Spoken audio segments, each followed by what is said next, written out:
When moral issues become legal issues, we have a big problem.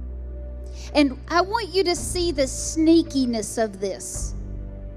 In 1954, Lyndon Baines Johnson, who was a known Freemason after JFK, who wanted to disassemble the deep state, he happened to be murdered, and Lyndon Baines Johnson happened to take over.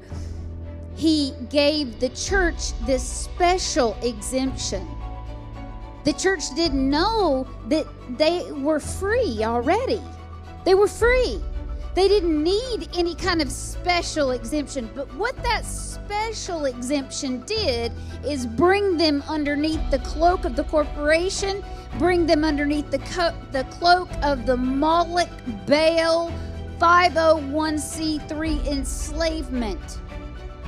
And you're told that as a church, you cannot speak about political issues. You cannot speak about moral issues that then become legal issues. And that's why Roe versus Wade was prime for the federal government to vote it into law, because the church couldn't speak about it.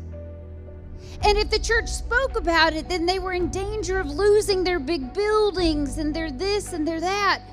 You see, the enemy knew exactly what he was doing. He was priming, he was grooming. If any of you have been molested or raped or harmed or abused in any way, you know what grooming is. The United States was groomed. The church was groomed. They took the 30 pieces of silver. History has been rewritten. And I want to close with this. If you look at, and Doug thankfully gave you a very light-hearted presentation.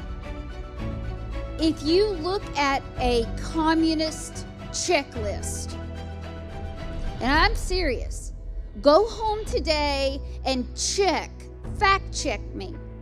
If you look at the communist checklist and what's required to turn a country into a communist country, every single box has been checked in the United States. And what you are deciding on in your ballot checklist, is not Trump versus Kamala. It's communism versus going back to the freedoms in which we were originally given. That's why the 1776 thing is such a big deal.